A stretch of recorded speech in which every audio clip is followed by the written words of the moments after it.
I know it's got my attention. You got to come over and have one of these in person. So yeah, Cordy's got a bunch of questions, and I am going to make something awesome. And right now, everyone is doubting that, so this will be even more fun for me. Hopefully, I don't get this so close to the ground that Harvey can do this. So if you've never done this before, Matt, have you seen this? You ever do this? Have I ever done sous vide? Sous vide? I don't have the gear, but I've seen you do it. First thing you do is set a little water bath in here, throw your steaks in, and then look at these. Take a look at that, John. Can you see that okay? These look absolutely horrible right now. They're like gray and nasty. They look nothing appealing whatsoever. But they're about to look really tasty. Most people do this wrong because they don't get them dry enough. But usually most people do this wrong because they don't do sous vide for steaks. This is like the only way to do it. We get it nice and dry so we can use my new toy. Cordy, what do you got for questions? Let's go through that. This is going to be boring. I don't know. I'm fascinated. I think we're all interested in your steak technique, most importantly. You know anything about this? Well, this is something most restaurants do, and you don't even hear about it. This is usually how they cook some of their steaks, or whenever you go to a wedding or something, they've got a bunch of different food and a lot of it definitely makes it more idiot-proof. You can't screw this thing up. You set this this temp right here at 135 for the steak, and you walk away for a couple hours, and it never gets cooked any hotter than that. So you can't really overdo it. And then there's nothing actually touching it, so it still is super, super moist in there. So just don't serve it like that. These I've done these dozens of times. This is going to be really good. So all right, start with this porterhouse here. Let's get into some Ready, golf Cordy? here. Here we go. Okay, golf tech. Is golf tech a system or method of teaching? I've heard of golf tech before. I would probably tell you that golf tech is loaded with different systems and methods. So anyone who's teaching golf uses some sort of a system. Whether they can tell you that or not is a different story. But they're always starting with something. So, like example, if I didn't have a teaching system whatsoever, then you would swing, you'd hit a shot, and then I would start in like an arbitrary place. I wouldn't even choose what mattered. So if you hit a big slice, I might tell you, well, why don't you weaken your grip some so that you just slice it more or open the face more, or I might just tell you the way you walked through the door was weird. Like any of that would show you like a very non-systematic approach. So everyone who teaches golf has a system, and I'd start with that. And I remember having this conversation with a very large group of instructors at the PGA show in January. And when I asked the polling question of 300 golf pros, do you use a teaching system or not? About half of them said, no, I don't, which doesn't make any sense. I wish everybody could understand that that's just English and language, and that's how that's an important part of it. Now, within a system, that doesn't mean that everybody has to swing the same way. You're doing great, Harvey.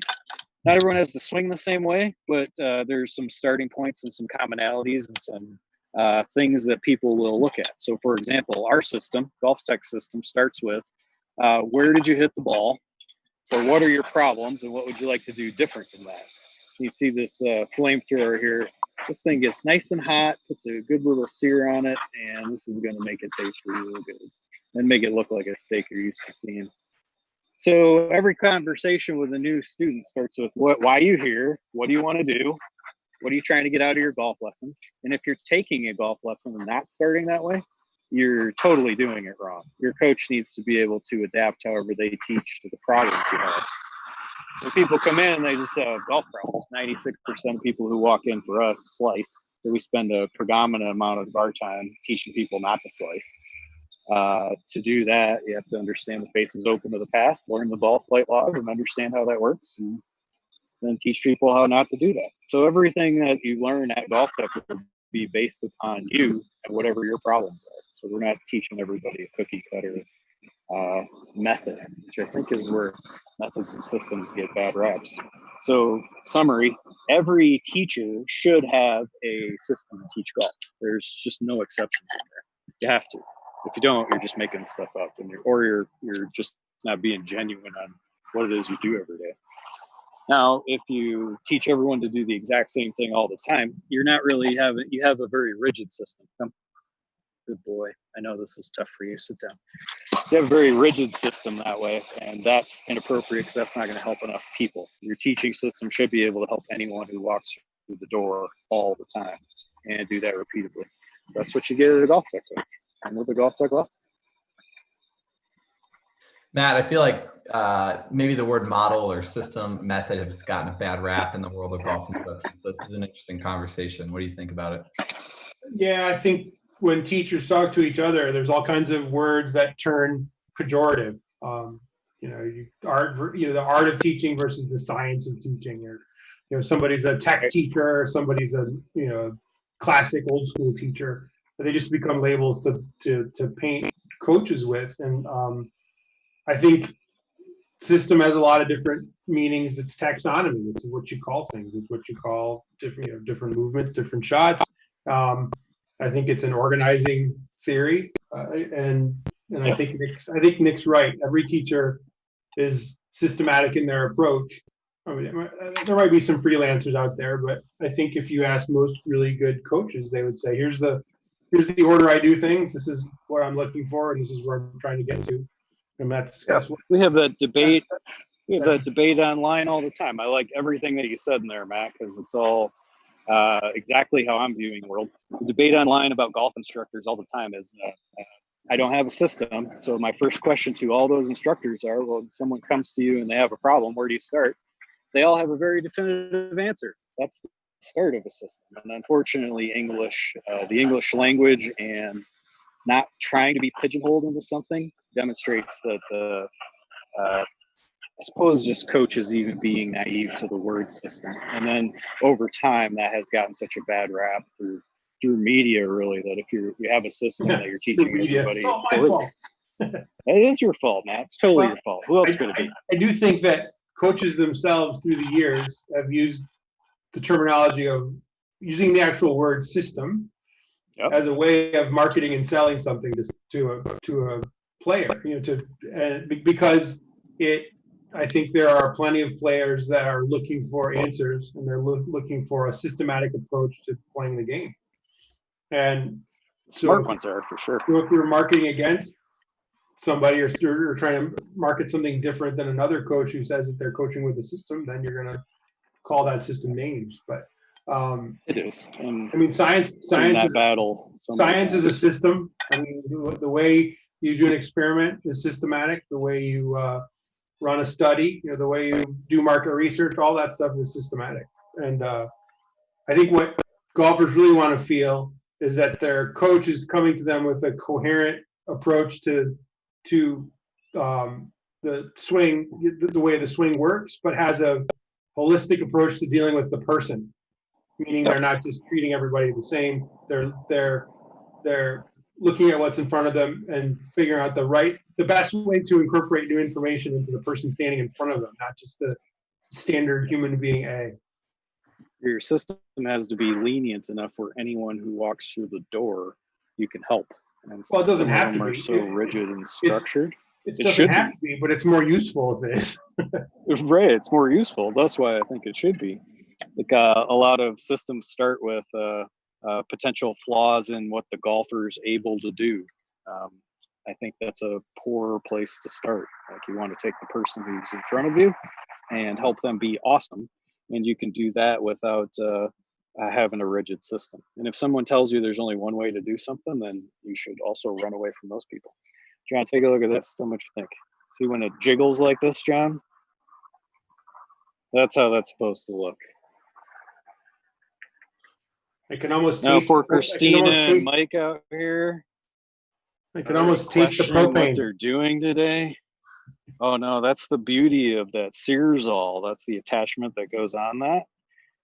It just takes all the propane smell and taste right out of it. This is gonna be a good one. I was waiting for two different outcomes. The three potential outcomes were awesome steak, shatter the plate with the high heat torch, or light the performance fabric of your pants on fire. Those are oven safe, and all of those were in the wheelhouse. That all of that could have been done. This is a what do you like better right now? New York strip or filet? Oh man, Play. Matt, Right. we're definitely getting the short end of this bargain right now. That's You guys true. have done this wrong.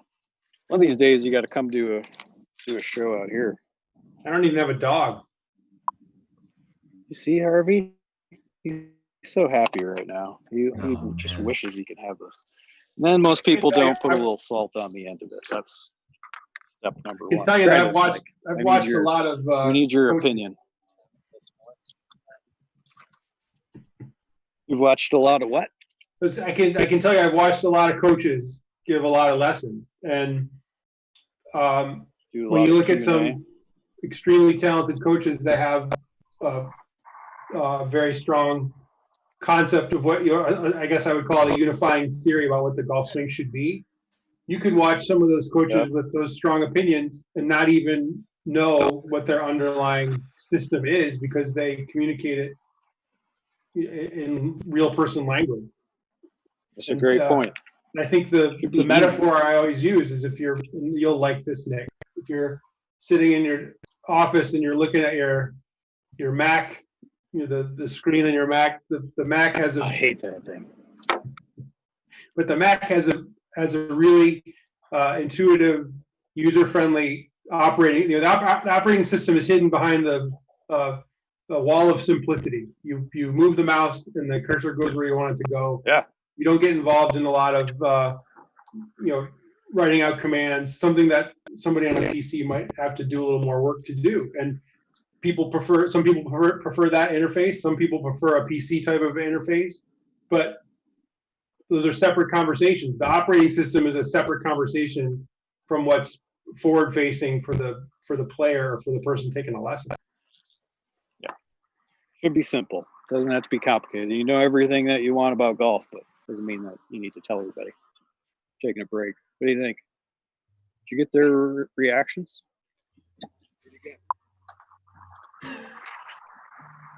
That one's got a little balsamic vinegar in it. So you notice how it tastes a little dry aged. That's all it is. What are we doing here, Matt? This is gosh. You guys are doing it wrong. We're just sitting here alone. Pretty good medium rare right there. All right, Nick, next question. You ready? What else you got? Hard hitting one here. You guys use a 2-sensor system. Can you get enough data from that 2-sensor system? Great question. Oh yeah. Yes. So my friend Mike here from DU has been helping us with all this data that we collect too. So we've got millions of swings and this 2-sensor system. And I've seen that many times. You've got a sensor that sits on the top of your cervical spine. And then you have one that sits about where your tailbone's at. Those two data points, when you run amateur golfers through, the tens of thousands that we've done, maybe it's hundreds of thousands now. It's hard to keep up with how many people we're doing this with. That the key separators of skill, knowing that we know everyone's handicap that walks in, we know how they move those 2 sensors when they swing, is enough to describe 23% of what separates skill levels. And that's done by professional mathematicians and biomechanists. Then that system itself was designed by Dr. Phil Cheatham, who's a friend of mine and an awesome guy. And he's looked at as like the 3D guru side of golf. So all the stars aligned pretty nicely, because although 23% of what separates skill level sounds like a small number, there is absolutely no one who's done anything like this at all. 23% dwarfs everything. So in time, I want to keep adding some more elaborate ways of measuring and have some more detail to what we do, which is what we're doing right now. That's why Mike's here working in our development bay on a special project that we'll actually talk about here in the next couple of weeks to identify more data points without markers. And throughout that, I think we can raise that 23% of what separates skill to closer to the end game is probably getting close to 80%. The rest will be short game. So that'll be a more challenging detail for us to get. But yes, those 2 sensors, awesome way to teach. I know that I've taught thousands of golf lessons like that and could teach for the rest of my life off just those 2 sensors that we have. Understanding where those should be throughout time and space is probably a piece that most teachers don't get enough detail about. I know when you come to Golf Tech for your coach education, mainly I think golf instructors and people who even play golf, or even sometimes a savvy commentator on TV, they'll understand how you should be standing at address or understand the top of the swing and maybe something at impact, but they're never detailed or objective enough, you know? So without the a more detailed system, just with those two sensors, like how many degrees should you be turned when your arm is parallel to the ground in the backswing? How many degrees should you be tilted over?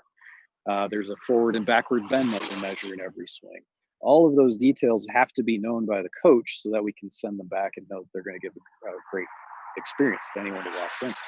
So I see often the coaches that come in don't have enough detail to their system because they don't have the opportunity to use a system like what we have, those two sensors, and understand that everything in between all those points is really that's where like all the secret sauce is at anyway. So the two sensor system, not only is it more than adequate to teach golf, it's actually should be like a prereq to anyone who teaches golf. And unfortunately, because coaches see gears, which we have, they see force plates, have that. We have the pressure mats. We have, I have like two of everything here at headquarters already. I still find it more valuable to strap somebody in on a two sensor system and teach them how to play golf that way with my launch monitor, whether it's TrackMan or Foresight Quad. That's those are the most valuable pieces of equipment that we've got. Unfortunately, other teachers see like a picture of gears data. When I'm saying that's really cool, but I don't use it to teach golf lessons very frequently. Or they see a biomechanist who is an expert at measuring things, and they're learning about golf, and some of them are really, really skilled at that. And then they only look at those people as though that's the only way to measure is to be in a lab or to teach every lesson on a gear system. When it's really, that isn't exactly how it works at all. You should start with this two sensor system. Golf would be such a better game with just that. What could you define that 23%? And lots of fillet. And lots of fillet. 23% skill separator. What exactly does that mean? Yeah, so the difference between a 0 handicap and a 36% or 36 handicap is identified in that study. That's really what we put out as the correlative data, and you can see that across handicaps. But we know that the separators of skill between those golfers that are the 0s and the 36, we can identify about a quarter of that just from those two sensor systems. So if you do these systems, you make a swing like a 0, we've got a pretty good handle on how much better that'll make you than a 36 handicap. Got it. It's a good question. I don't get asked that one a whole lot, but that's put all those data points together side by side, and there's a difference between all of them. That math problem just comes out to 23% of the skill that someone has is separated by how they move from those two sensors. Questions, comments from Mr. Rudy? You have more? Well, I think that I think the best coaches know that the difference, the delta in the numbers is what you're looking at. Whether you're looking at a two sensor system, a TrackMan, a quad, gears, you name it. It's understanding the differences between two measurements and which ones are important and which ones aren't.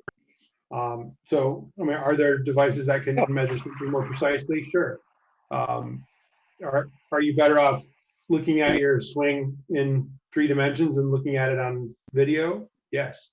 Yep. But that is only true as far as the caliber of coaching you have working with you to be able to interpret the information. And I think that's where you just nailed it right there, Matt. It's not the sophisticated tools that make it all come together. It's whether or not the teacher, who in most cases is guiding the scientist or the golfer, do they know what to do with the data in front of them? Having more doesn't necessarily mean that it's right. And I'm the first one to say I want it all, but I don't use it all because it's not necessary. You know, in absolute terms, more is great, but without try context, that strip, you can't use it. I made the pieces smaller this time for you too. I saw you over there trying to hoard all that. Harvey's good for leftovers.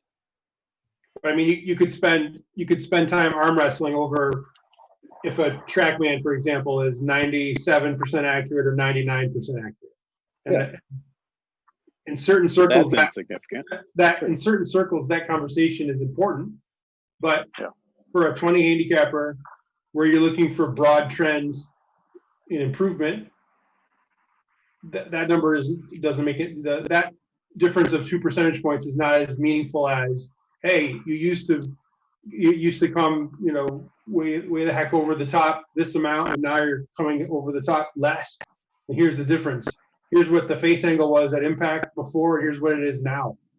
And if it was 20 degrees difference, does it matter if it's 19 degrees or 21 degrees difference? No. What matters is the global trend in those measurements, and a coach who understands how the measurements work together. You got it. So more isn't better, although I like more. More is what makes all these studies cool. So for us to raise the percentage of how we recognize, we know 23% of the skill separators between good players and bad and how they move. To get that to 80, we need more data. That doesn't mean what we have isn't right. It's quite the opposite of that. It's really, really good. And specifically to that question about the two sensors, what those are really helping you do is identify where your pelvis and your shoulders are at, or your thorax, the upper part of your chest, your sternum. Knowing where that is a lot of you as a person. That's why those are so valuable. And then to compare a person to themselves, that's where those numbers are the most valuable.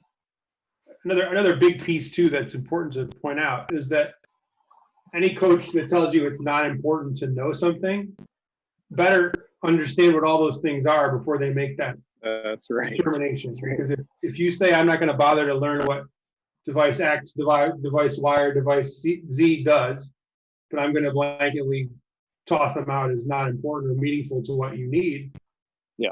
I feel like that's not doing the minimum amount of due diligence somebody who coaches people should be doing. Yeah. I'll never forget a conversation I had with Randy Smith about that. He said, everybody thinks that I'm this anti-tech coach because I'm a old school coach, but he understands all of the technology because he knows that to be conversant with a modern player that wants to play college golf or tour golf, if that player comes and asks you a question about TrackMan numbers, you can be the person who says, well, I don't know, that doesn't matter. Or you can have an answer that's a little more sophisticated than that. That could be to say, maybe you don't need to be so concerned about these 5 over here, but if you have questions about these 3, I can give you a cogent answer and actually show you some coaching leadership as opposed to just shutting off some source of information that could potentially help the player. Yeah, dismissal certainly no good. And you pretty well nailed that. I think all these measurement tools are awesome. They're also in their infancy as well, of having a good system to be able to use that. And you can't really just teach golf as a hobby. We have nothing but professional golf coaches. That's all they do for a living. They don't work at a golf shop. They don't have to run golf tournaments. Not that there's anything negative about that. We just don't have them do it. This is all they do is teach and fit. So their systems are very refined. We try to educate everyone as much as we can in as many tools as we can, but specifically the ones that we use the most often every day. And then they get really good at it because they practice for so long. They own that the use of a launch monitor, and they can tell you when your face is too open or too closed very quickly. And it isn't the quantity of tools that you need; it's just being really good with the ones you have. But I promise you, we have a private coach page, which is the busiest one on the internet. Cordy, I got to invite you to that one of these days. We have 15 to 20 posts a day at times of coaches being able to interact with one another. So the 700 or 800 of them that can get in there, really just talk to one another that way and share thoughts, ideas, and it helps keep the message very consistent, but one that is always improving as well. So that's one thing we're always priding ourselves on, is how to help everybody play better, but do that faster and do it more effectively and efficiently, and knowing that it's more repeatable as well. All that's just what we're doing all the time. Nothing that while we're using these two sensors right now, and I love those things. Like I said, I could teach like that forever. That is where I'm headed. I'm ready to keep moving up in the world, and let's go into some more detail, including some things about which muscles are moving and which ones are being used to apply the force to the club head. So that I think will be interesting as well. We're working on some really cool stuff. Love it. Looks like your lunch service is dying down. I hear the birds circling overhead. We let them go. Buzzards. Crows. Concern for you there, your safety. I got Harvey. He's protecting me. Last question before we go, Nick, and I'm sure you could talk about this one all day, but referencing back to the Swing True study that you guys did, this was Megan. She was asking, how does Golf Tech's teaching method, your Swing True study, compare to stack and tilt and or any other swing methods? Oh, gotcha. Well, first I'd say that swing true study is nothing more than data. So we get the data from our full HEMA system, and we just talked about what that is. Then that data is stored in our internal databases, which is cool because that's how we're able to capture hundreds of thousands of different players, and eventually we'll get that to millions of golfers that we've measured and have stored. Then and that data exists in a database that I'm able to pull from all the time. It just sits up in Amazon's real cloud. It's really up there. You can see it today, John. See that one? It's in the Amazon cloud and it sits there. We can pull that data whenever we want. Then I just take the raw data and I hand that off to our friends at Denver University, which Mike's a part of that was just here. And then he does all the math. He does the math, he does the visualizations, he does the correlative coefficients for me. He handles all of it to ultimately make sure that we're acting in accordance to science. So none of this is my opinion. Nothing in Swing True is really because I said it should be a certain way. That is never going to be how this will work. Now, there are coaches out there that are trying to do something similar, but they don't have the scale, so that's challenging. But then my friends Andy Plummer and Mike Bennett, who the stack and tilt coaches, they are very clear about what it is that they teach, and what they teach is eerily similar to the data that we have. That isn't done on purpose. That's how it is. Other teachers really aren't as blatant about putting out exactly what they believe on all their shots and all the swing systems and their thoughts and beliefs. So I can say for sure that theirs is our data matches what they describe a swing to be very often, very frequently. Awesome. That is good feedback. That Swing True study is, I mean, we reference it all the time here on the show. You pull up those graphs constantly, and I always find so much value in looking at that and seeing the ranges, the heat maps. Just such a cool way to visualize that. I think that's what separates golf tech. I wish golf had more of that. Yeah, like, well, so I mean, what's so interesting about you and so interesting about golf tech is the data you have available, how you can go through that, how you can use that to spot trends. That is absolutely fascinating and immensely valuable in this world of golf. So I think we need to keep diving in more. I want to learn more. I want you to keep pulling up graphs. I want you to keep sharing, because the more that we, talk about that, I think the better it is. Yeah, golf needs more of that, quite honestly. It's been hundreds of years the game was taught by people who were really good at it, and then they'd write a book. Tons of really good players did that. Thousands and thousands of golfers read it and then disseminate that down amongst themselves and their friends. And that is really tough because unless you're measuring swings and you teach golf, you really don't know what people should be doing when they go play. You're guessing at best, or you tie a feel to whatever it is that you think is appropriate for people who have certain problems. That was an awful way to do it. If you could start over again, you would start with let's measure everyone. What do the good players do? What do the bad players do? And then let's teach everyone to do the good player things, still not forcing them into some little tiny box. But here is your book on golf. It'd be pretty small. It would be basically your Swing True pieces to get someone started. And then over time, you just would add chapters and layers of difficulty and technicality to it. So ultimately, you would know if you do this, you're more likely to get this positive result, instead of a feel that Ben Hogan or Jack Nicklaus or Tiger Woods might have had at the top of their swing, and then everyone just practices that. We're in like a big hole in the golf world because of how the game's just been taught for a long time. So I'm interested in really only talking about quantifiable data, theory that has some structure and actual words behind it, and that things are measurable. Because without that, I wouldn't be doing anything but contributing to the problem that way.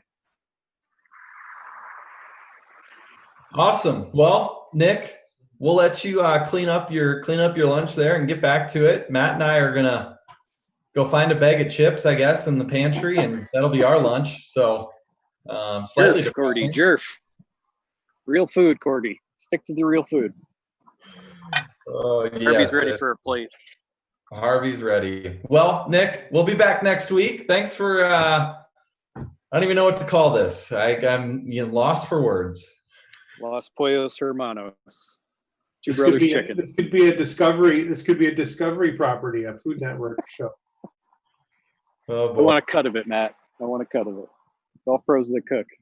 All right, everybody. We will see you all next week. Later. Matthew, thank you for hanging out with us. Nick, Thanks for having me, fellas. see everybody Thanks, soon. Gordy.